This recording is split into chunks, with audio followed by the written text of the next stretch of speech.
When an empath stops forgiving, Carl Jung discovered that every mask in their life falls away, not just from others, but from themselves. The people who seemed loving reveal their manipulation. The relationships built on kindness expose their exploitation. And most shocking of all, the empath discovers they've been wearing the biggest mask of all, the mask of endless forgiveness that was slowly killing their soul. Picture this moment. You've forgiven them again. The person who betrayed your trust, who took your kindness for weakness, who treated your empathy like a renewable resource. You smile, you say, "It's okay." You absorb their guilt so they can sleep peacefully, while you lie awake questioning your own worth. But something different happens this time. Instead of the familiar relief of keeping the peace, you feel something else: rage. Not the explosive kind, but the quiet, sacred rage of a soul that has finally had enough. Jung called this the collision with the shadow, the moment when everything you've suppressed comes crashing into consciousness. And for the empath, this collision changes everything. But here's what Jung discovered that nobody talks about. The empath's endless forgiveness isn't actually compassion. It's what I call survival forgiveness. It's a trauma response disguised as virtue. Jung observed this pattern repeatedly in his practice. He wrote, "Everything that irritates us about others can lead us to an understanding of ourselves." The empath forgives not from strength, but from terror. Terror of abandonment, terror of conflict, terror of being seen as bad. They learned early that their worth was tied to their ability to absorb pain without complaint. Jung called this the sacrifice of the authentic self for social acceptance. But when the empath stops forgiving, something revolutionary happens. The entire social ecosystem built around their self-sacrifice begins to collapse. And that's when the masks start falling, first from others, then from themselves. Jung's most radical insight was about what he called the shadow. Everything we reject about ourselves and project onto others. For empaths, the shadow contains something unexpected: their own capacity for healthy selfishness, righteous anger, and sacred boundaries. Jung wrote, "One does not become enlightened by imagining figures of light, but by making the darkness conscious." For empaths, this darkness isn't evil. It's their suppressed self-preservation instincts, the part of them that knows when they're being exploited, but has been silenced by the need to be good. When empaths stop forgiving, they're not becoming cruel. They're integrating their shadow. They're reclaiming the parts of themselves they abandoned to maintain relationships that were never truly mutual. Jung identified specific patterns when highly sensitive people reclaim their psychological boundaries, what I call the 8 signs of sacred rebellion. And if you recognize these in yourself, you're experiencing what Jung called the birth of authentic selfhood. Sign 1, the energy stops leaking. The first sign is what I call the energy reversal. Instead of automatically absorbing everyone's emotional waste, you start questioning, is this mine to carry? Jung observed that individuation always begins with this boundary between self and other. You notice how drained you feel after certain interactions. You start recognizing the difference between genuine remorse and manipulative guilt tripping. Most importantly, you stop feeling responsible for other people's emotional regulation. Jung wrote, "Your vision becomes clear when you look into your heart. Who looks outside dreams, who looks inside awakens." The awakening empath finally looks inward and sees their own depleted state. Others sense this shift before you even announce it. Energy vampires start avoiding you because you're no longer feeding them. Sign 2, the performance ends. Jung called it the death of the persona, the social mask we wear to be accepted. For empaths, this persona is the endlessly understanding one. But when they stop forgiving automatically, this mask becomes impossible to maintain. You stop saying it's fine when it's not fine. You stop making excuses for bad behavior. You stop performing emotional availability for people who have never been emotionally available to you. This is what I call the end of emotional labor without reciprocity. Jung warned that dropping the persona would feel terrifying. The privilege of a lifetime is to become who you truly are. But becoming authentic means disappointing people who preferred your performance. Sign 3, the manipulation becomes visible. This is where Jung's understanding of projection becomes crucial. When empaths stop automatically forgiving, they stop participating in what I call the empathy exploitation cycle. They begin seeing manipulation tactics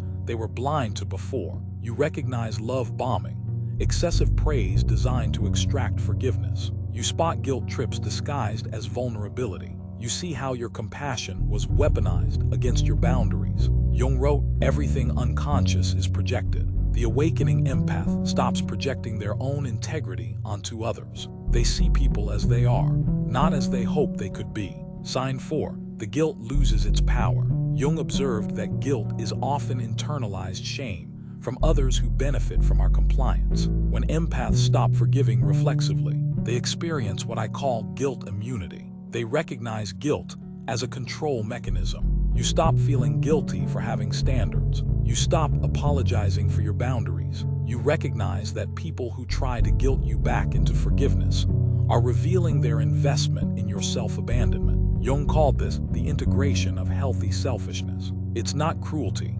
It's self-preservation finally coming online. Sign 5. The relationships sort themselves. Jung believed that authentic transformation always changes relationships. When empaths stop forgiving everyone, what I call the great sorting begins. Relationships based on exploitation dissolve, while authentic connections deepen. Some people will disappear when you stop being their emotional dumping ground. Others will try to guilt you back into your old role, but a few will respect your boundaries and meet you in genuine reciprocity. Jung wrote, the meeting of two personalities is like the contact of two chemical substances. If there is any reaction, both are transformed. But this only happens when both people show up authentically. Sign 6. The anger becomes sacred. Jung understood that anger is often suppressed wisdom. When empaths stop forgiving, they access what I call sacred rage, not the destructive kind, but the protective force that says no more. You feel angry about past violations you minimized. You're furious about boundaries you never set. This anger isn't toxic, it's information. It's your psyche telling you where you abandoned yourself. Jung wrote, there is no coming to consciousness without pain. The pain of seeing how you've been treated becomes the fire that forges your new boundaries. Sign 7. The pattern recognition activates. Jung's work on psychological types reveals that empaths often have highly developed intuitive abilities. When they stop forgiving automatically, what I call pattern recognition goes into overdrive. You start seeing the same manipulation tactics across different people. You recognize the cycle, transgression, fake remorse, love bombing repeat. You spot emotional predators before they fully reveal themselves. This isn't paranoia, it's developed discernment. Jung called this differentiated consciousness, the ability to see clearly without emotional fog. Sign 8. The self emerges. The final sign is what Jung called encounter with the self, not the ego or the persona, but the integrated totality of who you are. When empaths stop forgiving reflexively, their authentic self begins to emerge. You discover preferences you never knew you had because you were always accommodating others. You find your voice after years of silence. You realize you have needs, desires, and boundaries that are just as valid as everyone else's. If you recognize yourself in these transformation patterns, write this: my breaking point became my breakthrough. Jung wrote, the privilege of a lifetime is to become who you truly are. The empath who stops forgiving finally claims this privilege. But Jung didn't romanticize this process. He called it the dark night of the soul, a period where old patterns die before new ones are born. For empaths, this phase feels like social death, because so much of their identity was built on being forgiving. You might lose friends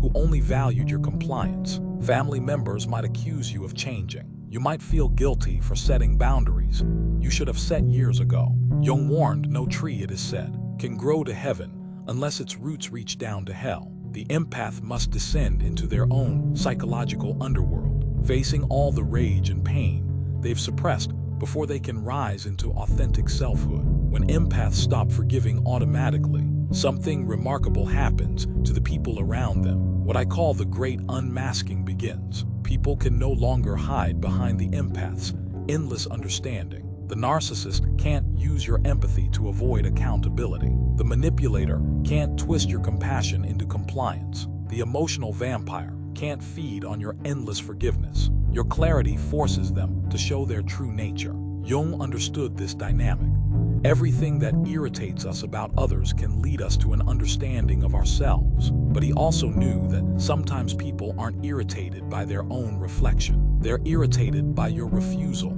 to carry their shadow for them. But the most shocking revelation comes when the empath's own mask falls. They realize that endless forgiveness was their own form of manipulation, a way to maintain relationships through self-sacrifice rather than authentic connection. Jung called this the recognition of one's own shadow. The empath must face the uncomfortable truth that their forgiveness was often driven by fear, not love, fear of abandonment, fear of conflict, fear of being seen as bad. This recognition isn't shameful, it's liberating.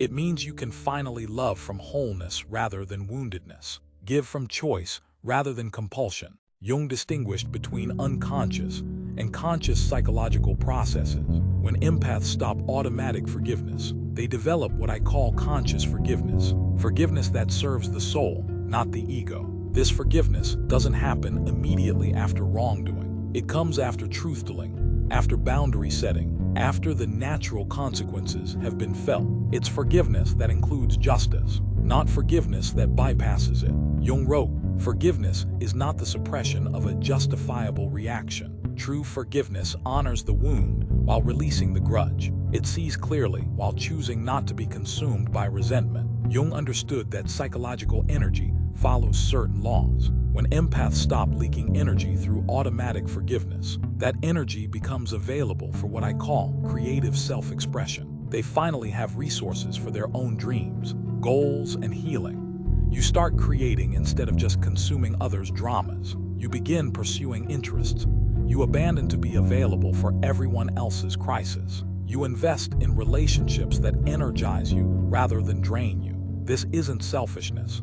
Jung called it individuation. It's the natural development of a complete human being who can contribute to the world from fullness rather than emptiness. Jung believed that individual transformation creates collective change. When empaths stop forgiving automatically, they model a different way of being for everyone around them. What I call the authenticity virus begins to spread. Your courage to set boundaries gives others permission to set theirs. Your refusal to enable dysfunction exposes the system that depends on empathic compliance. Your authentic self-expression reminds others they don't have to perform to be loved. This is why the transformation feels so threatening to some people. You're not just changing yourself, you're changing the rules of engagement for everyone in your orbit. Jung's concept of individuation includes the ability to form what he called conscious relationships, connections between two whole people rather than two wounded halves seeking completion. When empaths stop automatic forgiveness, they become available for this level of connection. You attract people who can meet your authenticity with their own. You form relationships based on mutual respect rather than mutual wounding. You love from overflow rather than lack. These conscious relationships don't need constant forgiveness because they're built on honesty from the start. Conflicts get addressed immediately rather than suppressed until they explode. Jung's individuation process involves integrating all aspects of the psyche, light and shadow, masculine and feminine, conscious and unconscious. For empaths, this means integrating their capacity for both compassion and discernment. You learn to feel deeply without absorbing everything. You develop the ability to see others' pain without making it your responsibility. You become what I call compassionately detached, caring without carrying.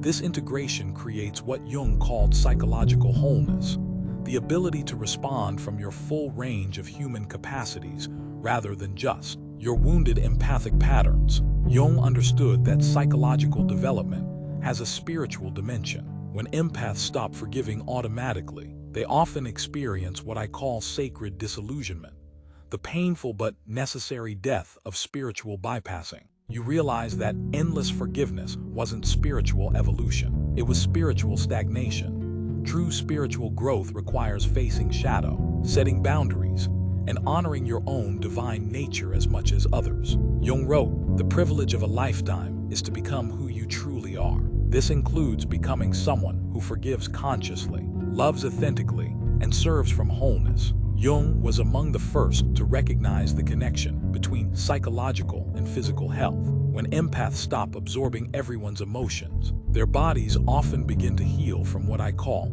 energetic toxicity. Chronic fatigue starts lifting when you stop processing everyone's emotional waste. Anxiety decreases when you're no longer hypervigilant about others' moods. Autoimmune issues often improve when you stop attacking your own boundaries. Your nervous system finally gets to rest when it's not constantly activated by others' dysregulation. This is the body's natural response to psychological boundaries. Jung observed that individuation leads to what he called the development of wisdom. Empaths who have learned conscious forgiveness often become what I call wounded healers, people who can help others without losing themselves. You can now recognize empathic wounding in others without being triggered by it. You can offer guidance without taking responsibility for outcomes. You become a lighthouse, providing illumination without chasing ships in the dark. This wisdom isn't cold or detached. It's warm but boundaried, caring but not carrying, loving but not losing yourself. Jung believed that individual healing contributes to collective healing. When empaths learn conscious forgiveness, they break generational patterns of empathic exploitation. What I call the cycle breaker effect begins. You model healthy relationships for your children. You refuse to participate in family dysfunction. You show others that empathy doesn't require self-erasure. You become living proof that sensitive people can be both soft and strong. This legacy extends beyond your immediate circle. Every boundary you set gives someone else permission to set theirs. Every time you choose conscious forgiveness over automatic forgiveness, you contribute to collective healing. Jung loved psychological paradoxes because they often reveal deeper truths. The paradox of the empath's journey is this: when you stop forgiving everyone, you finally learn to forgive yourself. When you stop absorbing everyone's guilt, you release your own shame. You forgive yourself for staying too long in toxic situations. You forgive yourself for betraying your own boundaries. You forgive yourself for mistaking trauma bonds for love. This self-forgiveness is the deepest healing of all. Jung wrote, "The most terrifying thing is to accept oneself completely." The empath who stops forgiving others finally becomes able to forgive themselves, not for being human, but for forgetting their own divine worth.